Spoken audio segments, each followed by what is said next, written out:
855 জন হত্যা কৰা এই কংগ্ৰেছ দলৰ অসমৰ জনজীৱনৰ মূল সুঁতিয়ে কেতিয়াও গ্ৰহণেই কৰা নাছিল।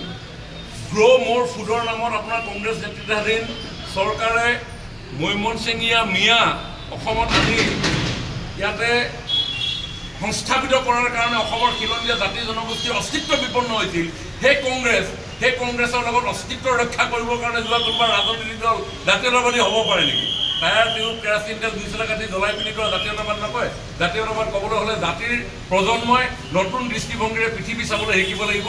তাৰ কাৰণে যদি সাহস দিব লাগে ছেমি কণ্ডাক্টৰে সাহস দিব, তাৰ কাৰণে সাহস দিবলৈ হ'লে স্কিল ইণ্ডিয়াই সাহস দিব, তাৰ কাৰণে সাহস দিবলৈ হ'লে ডিজিটেল ইণ্ডিয়াই সাহস দিব, তাৰ কাৰণে সাহস দিবলৈ হ'লে খেলো ইণ্ডিয়াই সাহস দিব, 2 কাঠি কেৰাচিন তেলে সাহস নিদিয়ে।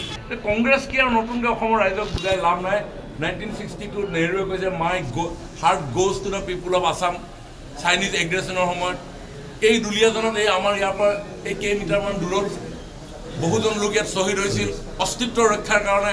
855 জন মানুহক তেওঁলোকে হত্যা কৰিলে সেই কংগ্ৰেছ। 2001 চনৰ পৰা 15 চনলৈকে তৰুণ গগৈৰ শাসন চোৱাত আজি কিমান লোকক নিৰীহ লোকক হত্যা কৰা হ'ল আজি নতুনকৈ ক'ব লগা নহয়। নতুন প্ৰজন্মই নিজৰ কৰ্মসংস্থাপন এটা পাবৰ কাৰণে বিধায়ক মন্ত্ৰী হাতৰ ধনৰ টকা পইচা নাথাকিলে কৰ্মসংস্থাপন নাপায়। সেই কংগ্ৰেছৰ এইবিলাক অলিক সপোন। গতিকে কংগ্ৰেছৰ সপোন কেনেকৈ তেওঁলোকৰ লিগেচি ঘূৰাই আনিব পাৰি, নতুন প্ৰজন্মই হাতত আকৌ টকাৰ টোপোলা লৈ তেওঁলোকৰ ওচৰলৈ চৰকাৰৰ চাকৰি বিচাৰি যাব লাগিব।